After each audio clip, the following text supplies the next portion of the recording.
बिस्मिल्लाहिर्रहमानिर्रहीम। अस्सलाम वालेकुम students. Welcome to Nicon virtual campus. मैं हूं मुदस्सिर जमील और आज की हम डिस्कशन करेंगे वो है second year chemistry exams guess session 2023 के हवाले से। डे स्टूडेंट्स, वक्त कम मुकाबला सख्त। आपको बहुत ही एफिशिएंटली और इंटेलेक्चुअल अप्रोच करते हुए अपनी प्रिपरेशंस को चेक करना है।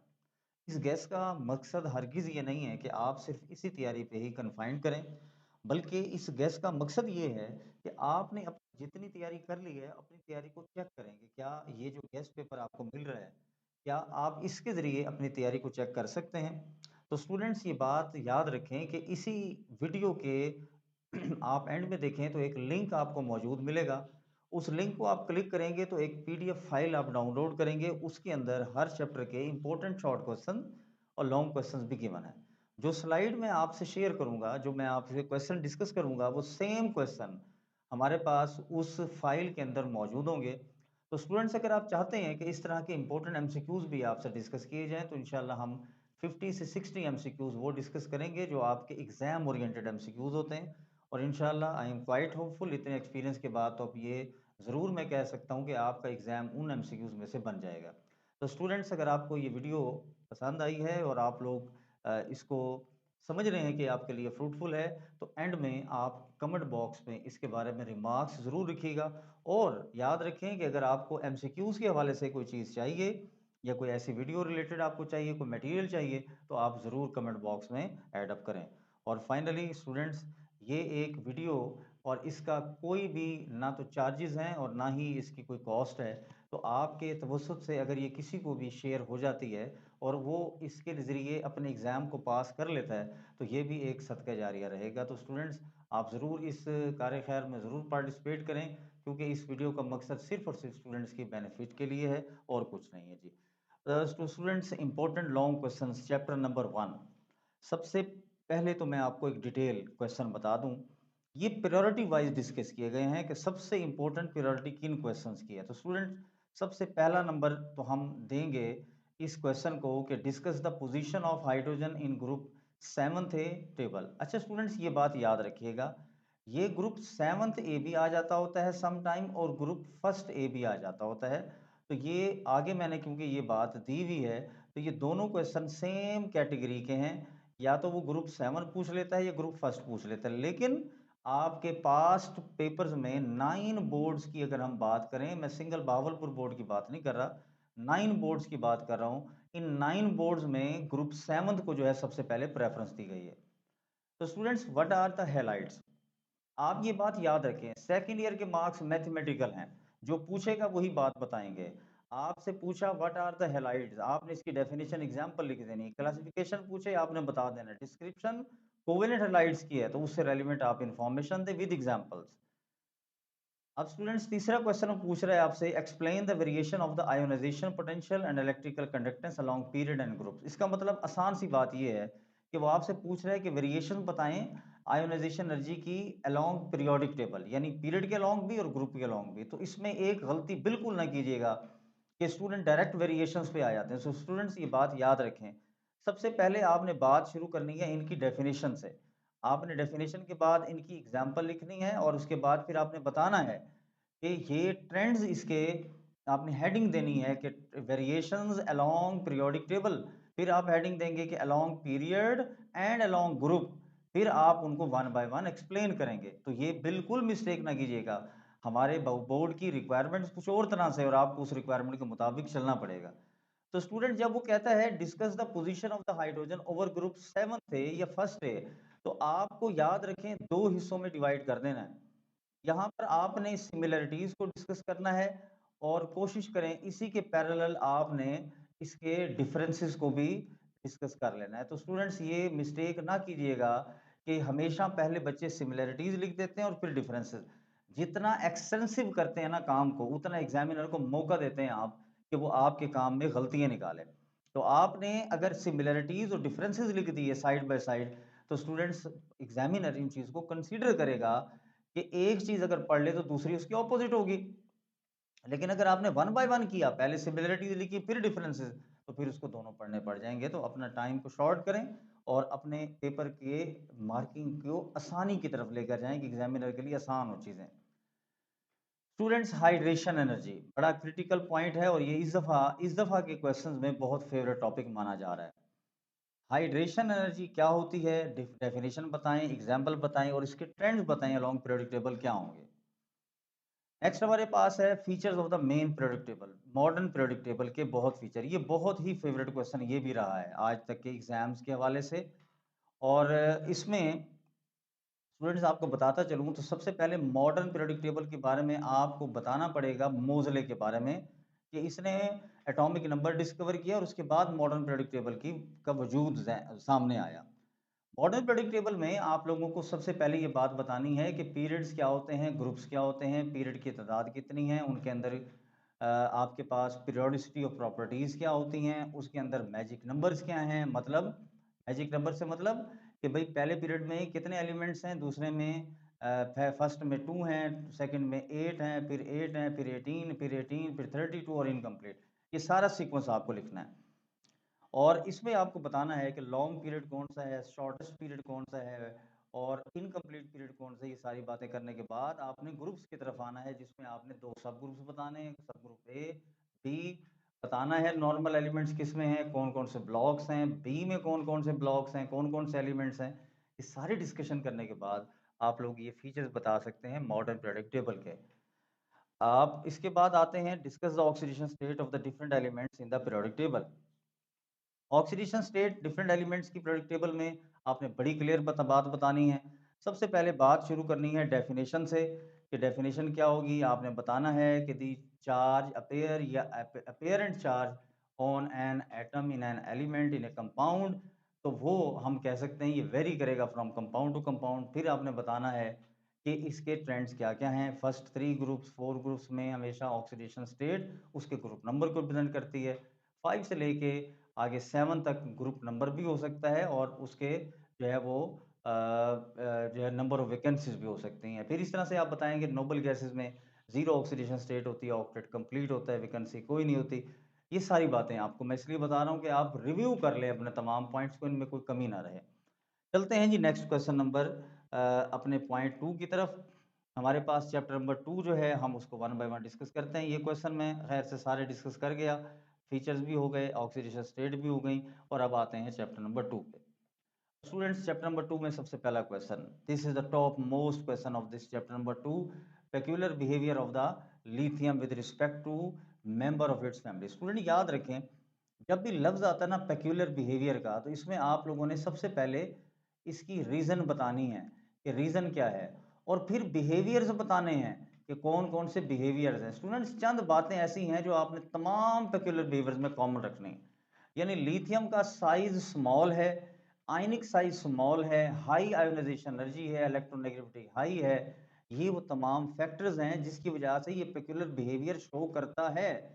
अब वो बिहेवियर कौन कौन से हैं वो आपको एटलीस्ट 10 पॉइंट मेंशन करने हैं। स्टूडेंट्स, आप फेमिलियर हैं इसके 10 पॉइंट्स कौन कौन से हैं। मेजर आप इसके हार्डनेस बताएं, मेल्टिंग पॉइंट, बॉइलिंग पॉइंट बताएं, रिएक्टिविटी बताएं, कम्प्लेक्स फॉर्मेशन बताएं, इसके ऑक्साइड नाइट्राइड्स, इसके कार्बाइड्स के बारे में बताएं, आप इसके एसिटाइलिन के साथ रिएक्शन के बारे में बताएं, कार्बोनेट्स, बहुत सारे पॉइंट्स हैं जो आप लिख सकते हैं। मिनिमम 10 पॉइंट्स होने चाहिए। तो चलते हैं जी नेक्स्ट क्वेश्चन की तरफ। Discuss the peculiar behaviour of the beryllium. Same question ये भी हैंडल होगा। इसमें आप एक दो पॉइंट जरूर ऐड कीजिएगा। इसके ऑक्साइड्स के बारे में बताएं कि बेरिलियम के जो ऑक्साइड्स हैं ये एम्फोटेरिक होते हैं। ठीक है जी, और ये भी पॉइंट बहुत अच्छे तरीके से आपने ध्यान में रखना है कि बेरिलियम अगर NaOH के साथ रिएक्ट कर जाएगा तो ये क्या बनाएगा। ये बहुत इंपॉर्टेंट इक्वेशन होती है, ये चेक की जाती है। ये Na2BeO2 बनाता होता है, सोडियम बेरिलेट जो है ये बन जाता होता है। ठीक है जी स्टूडेंट्स, और साथ ही जो है वो हाइड्रोजन गैस यहाँ से रिलीज हो जाती है। तो ये आपको इक्वेशन ज़रूर बतानी चाहिए और बतानी भी पड़ेगी आपको। अब स्टूडेंट्स हम आगे चलते हैं नेक्स्ट पॉइंट की तरफ। हमारे पास है discuss the role of lime in the industries. Industry में लाइम का क्या रोल है, ये हेडिंग्स के साथ आप लोगों ने ज़रूर मेंशन करना है। और मिनिमम भी आप कोशिश करें कि 6 to 8 पॉइंट जो है वो ज़रूर मेंशन करें। ये बहुत ज़रूरी हैं हेडिंग्स के साथ, और कोशिश करें जो बड़े बड़े पॉइंट्स हैं उनको ज़रूर आप हाईलाइट करें, जिसमें लाइम मोटर है, जिसमें ग्लास मैन्युफैक्चरिंग है, जिसमें सोडा लाइम के तौर पे इसका यूज़ है और जिसमें डीकार्बोक्सिलेशन करता है। इसी तरह से एक्सट्रैक्शन में, मेटलर्जी में, ये सारे पॉइंट्स स्टूडेंट्स आपको बताने पड़ेंगे। लेदर में कहाँ-कहाँ यूज़ होता है, तो इंडस्ट्री वाला जितना पोर्शन है ना, उसको इकट्ठा करके एक पॉइंट में ले आएँ। जब ये बहुत अच्छा इंप्रेशन जाएगा क्वेश्चन का। Write down commercial preparation of the sodium, ये हमेशा से फेवरेट रहा है, लास्ट ईयर बहुत ज़्यादा रिपीट होता रहा है, जो कि इस दफ़ा चांसेस इसके कम लग रहे हैं, लेकिन बहरहाल बोर्ड की स्कीम है, कोई पता नहीं है कब क्वेश्चन कौन सा आ जाए।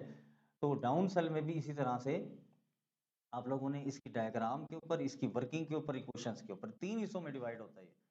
इसके एडवांटेज लिख दें तो आपकी वेल एंड गुड है, ना लिखें तो भी आपके टॉपिक पे कोई फ़र्क नहीं पड़ेगा स्टूडेंट्स। इसके बाद है जी commercial preparation of the sodium hydroxide by the diaphragm cell with diagram. तो डायग्राम का बहुत इंपॉर्टेंस है इसमें, अगर आप इसके जो है वो प्रॉब्लम्स और सॉल्यूशंस नहीं भी मेंशन करते तो डजंट मैटर, इसमें कोई इतना प्रॉब्लम नहीं है। जाहिर है आपको डायाफ्राम सेल एक्सप्लेन करना है, या इसको नेल्सन सेल भी कहते हैं, वो आपको बताना है। इसकी कंस्ट्रक्शन बहुत इंपॉर्टेंट है, डायग्राम के साथ इसकी कंस्ट्रक्शन, फिर इसकी वर्किंग और इक्वेशंस। स्टूडेंट 4 हिस्सों में डिवाइड है और इक्वल मार्क्स हैं हर तरह से, तो इसलिए आपको एक-एक हिस्से को प्रॉपर एक्सप्लेन करना है। आते हैं जी चैप्टर नंबर 7 पे, that is the major important part. Chapter number 7 में जी सबसे पहला क्वेश्चन है cracking reforming of the petroleum with the help of the suitable example. ज़ाहिर है आपको रिफॉर्मिंग बतानी है, उसकी नीड ऑफ रिफॉर्मिंग बतानी है कि ज़रूरत क्यों पेश आई, और उसके बाद इसकी एग्जांपल देनी है, और एग्जांपल के साथ बात आपकी कंप्लीट होगी, जिसमें आप लोगों ने ऑक्टेन नंबर और आपने क्रैकिंग का भी इसका नॉकिंग का भी जिक्र करना है स्टूडेंट, सॉरी क्रैकिंग बोल गया, नॉकिंग का भी जिक्र करना है, तो आपको तब जाके ये एग्जामिनर कंप्लीट मार्क्स देगा। स्टूडेंट ऑर्बिटल हाइब्रिडाइजेशन बड़ा ट्रिकी पॉइंट होता है, बहुत ही ज़बरदस्त तरीके से नंबर लेना पड़ते हैं। इसमें सबसे पहले आपसे पूछे ना पूछे आपने डेफिनेशन अंडरस्टूड लिखनी होती है। फिर आप sp3 मोड ऑफ हाइब्रिडाइजेशन पे आए तो आपको मीथेन और इथेन दोनों में से कोई एग्जांपल चूज करनी है। जाहिर है आपकी बुक में एक्सप्लेनेशन मीथेन की है, तो मीथेन को आप अगर एलेबोरेट करते हैं तो उसमें याद रख लें डायग्राम्स का बहुत बड़ा रोल है। तो अगर आप डायग्राम्स के साथ साथ एक्सप्लेन करते जाएंगे ना टॉपिक को, तो ये बहुत बेस्ट एक्सप्लेनेशन कंसीडर हो जाएगी। तो आप ये बात याद रखें कि आपने डायग्राम बनानी है, डायग्राम को ही एक्सप्लेन करना है। एग्जामिनर डायग्राम चेक करते हुए टिक करते हुए आगे चलेगा, तो इसको बहुत अच्छे तरीके से हैंडल करना है। इसी तरह से sp2 हाइब्रिडाइजेशन जो है, उसको भी आप लोगों ने इसी तरह से बहुत अच्छे तरीके से जो है वो हैंडल करना है कि ये sp2 हाइब्रिडाइजेशन जो है वो क्या होती है, डिफाइन करें पहले हाइब्रिडाइजेशन, फिर बताएं sp2 हाइब्रिडाइजेशन क्यों हो रही है, एक एस दो पी इन्वॉल्व हो रहे हैं डायग्राम के साथ, इनकी परसेंटेजेस बताएं। फिर इथीन का स्ट्रक्चर बनाएं, पहले इथीन का ये स्ट्रक्चर पहले आप इस तरह से ड्रॉ करेंगे और हेडिंग बनाएंगे structure of the ethene, ethylene, जो भी नाम दे दें। ठीक है जी, ये बनाने के बाद फिर आप वन बाय वन एक्सप्लेन करेंगे कार्बन की, उसी तरह से ग्राउंड स्टेट, एक्साइटेड स्टेट, फिर उसके बाद डायग्राम्स में आपने उसमें बताना है कि दो आपके पैरेलल ऑर्बिटल्स होते हैं जो अनहाइब्रिड होते हैं, पाई बॉन्ड बनाते हैं, तीन आपके हाइब्रिडाइज्ड होते हैं जो सिग्मा बॉन्ड बनाते हैं। तो ये डिटेल इन्फॉर्मेशन सारी लिखनी पड़ेगी। Define any four types of the isomerism with one example. Student ये अक्सर जनरल सा क्वेश्चन आ जाता है, ये आप पे डिपेंड करता है आप कौन सी टाइप बताते हैं। जाहिर है फोर टाइप्स आपको जब भी आता है तो वो स्ट्रक्चरल आइसोमरिज्म आप लोगों ने जहन में रखना है कि ये स्ट्रक्चरल आइसोमरिज्म। तो स्टूडेंट एक बात भूलिएगा नहीं, ठीक है जी, आपने सबसे पहले आइसोमरिज्म को ही डिफाइन करना है। ठीक है, व्हाट इज द आइसोमरिज्म, सबसे पहले आपने डेफिनेशन लिखनी है, व्हाट इज आइसोमरिज्म। आइसोमरिज्म को डिस्कस करने के बाद आप आएंगे उसकी टाइप्स की तरफ कि जी ये दो टाइप्स हमारी बुक में है, वैसे तो ब्रॉडली नहीं है ऐसा, लेकिन हमारी बुक में है कि स्ट्रक्चरल है और फिर ज्योमेट्रिकल आइसोमरिज्म होता है। तो हमने स्ट्रक्चरल आइसोमरिज्म को फर्दर जो है वो हमने हेडिंग देनी है और उसके चंद टाइप्स जो है चारों टाइप्स बता देनी है। ठीक है जी, इसमें चेन आइसोमरिज्म है, पोजीशन है, फंक्शनल ग्रुप है और मेटामेरिज्म दे दें या टॉटोमेरिज्म दे दें, आप पे डिपेंड करता है। लेकिन एक डेफिनेशन एक एग्जांपल, एक डेफिनेशन एग्जांपल, तब जाके आपकी रिक्वायरमेंट पूरी होती है। और जो डेफिनेशन आइसोमरिज्म की ये स्ट्रेंथन देती है आपके टॉपिक को। Student discuss the geometrical isomerism with at least to examples. तो ज्योमेट्रिकल आइसोमरिज्म आपको डिफाइन करना है। स्टूडेंट इसमें डेफिनेशन मैं आपको बार बार बताता चलूँ, इसमें ज़रा गलती ना कीजिएगा। ज्योमेट्रिकल आइसोमरिज्म में हमारी बुक में भी बड़ा क्लियर लिखा हुआ है कि same molecular and structural formula but different position of groups, ठीक है जी, with respect to each other in space. ये डेफिनेशन ना भूलिएगा मेरी, बार बार मैं कह रहा हूँ ये डेफिनेशन सबसे पहले टॉप क्लास आपने लिखनी है, फिर बतानी है टाइप्स। सिस क्या होता है, इसका मतलब same side, trans opposite side, A B C करके एग्जाम्पल दें, और फिर उनकी कंडीशंस लिखें। कंडीशंस के बाद फिर उनके जो है आपने बात बतानी है प्रॉपर एग्जांपल्स की। 2 ब्यूटाइन के दे दें, आप 2 ब्यूटीन के दे दें, ठीक है जी।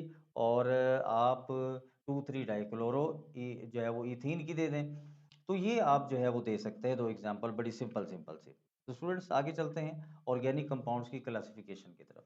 ऑर्गेनिक कंपाउंड्स क्या होते हैं, डेफिनेटली पहले इसको आप डिफाइन करेंगे और उनको बताएंगे कि हम ऑर्गेनिक कंपाउंड को क्लासिफाई करने जा रहे हैं। तो ये on the basis of structure classification होती है, on the basis of function group भी होती है क्लासिफिकेशन, लेकिन हम स्ट्रक्चर की बेस पे करने जा रहे हैं। तो हम उसमें बताएंगे कि ये हमारे पास ओपन चेन है, क्लोज चेन है, और फिर आपको पता है पूरी की पूरी डिस्कशन क्या है। इसमें स्टूडेंट एक बात याद रखिएगा, इसके अंदर फ्लो शीट जो डायग्राम है वो बनानी नहीं भूलनी। मैं बार बार आपको कह रहा हूँ, फ्लो शीट डायग्राम नहीं भूलनी, तब जाके आपकी रिक्वायरमेंट पूरी होगी। आते हैं जी नेक्स्ट चैप्टर नंबर 7 के, सॉरी 8 है ये चैप्टर नंबर। तो चैप्टर नंबर 8 जो है इसकी डिस्कशन की तरफ आता हूँ मैं। चैप्टर नंबर 8 जो है इसमें सबसे पहले जो है हम डिस्कस कर लेते हैं कि discuss the nature of the alkyne, acidic nature of the alkyne. ये स्टूडेंट्स चैप्टर नंबर 8 है, इसकी ज़रा करेक्शन कर लें। मे बी यहाँ पर मुझसे मिस्टेक हुई राइट अप करने में, तो आप लोग ज़रा इसको खुद ही जो है वो निगलेक्ट कर दीजिएगा। This is chapter number 8। तो स्टूडेंट्स चैप्टर नंबर 8 में सबसे पहला क्वेश्चन हमारे पास है acidic nature of alkyne. Student सबसे पहले ना आपने इस एसिडिक नेचर ऑफ अल्काइन को बड़े अच्छे तरीके से ना डील करना है। आपने सबसे पहले ना ये बात बतानी है कि भाई sp3 हाइब्रिडाइजेशन में क्या होता है, 2 में क्या होता है, और फिर sp हाइब्रिडाइजेशन में क्या होता है, पोलैरिटी किस में ज़्यादा हो जाती होती है। यहाँ से बात करने के बाद फिर आप बताएंगे कि ये हाइड्रोजन एसिडिक क्यों हो जाते हैं। ये बताने के बाद फिर आपने एग्जाम्पल डिस्कस कर लेनी है, और फिर आपकी रिक्वायरमेंट पूरी हो जाएगी। तो 2 एग्जाम्पल मिनिमम जो है ये आप डिस्कस ज़रूर कीजिएगा, और एक क्यूप्रस क्लोराइड की और एक अमोनिकल सिल्वर नाइट्रेट या टोलेंस रिएजेंट वाली, ये आप ज़रूर इसमें डिस्कस करेंगे। स्टूडेंट इसके बाद हमारे पास है balanced equation for the reaction of the ethene with oxygen in the presence of silver, और उसके बाद जो है H2Cl2 और HOCl, और इसके बाद H2SO4। स्टूडेंट ये क्वेश्चन हमेशा ना मुख्तलिफ ट्विस्ट फॉर्म में आता है। ये वो कह सकता है कि जी इथिलीन इपोक्साइड बनाएं, ये इपोक्साइड फॉर्मेशन की बात है। इसी तरह से वो कह सकता है जी मस्टर्ड गैस जो है वो क्या होती है, ये कैसे बनती है। ये तो हमने रिएक्टेंट पूछे ना, वो प्रोडक्ट से आपसे पूछेगा।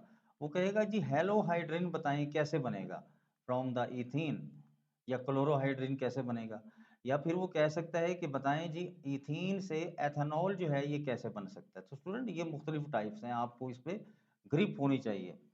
तो ये क्वेश्चन इस तरह से भी पूछा जा सकता है।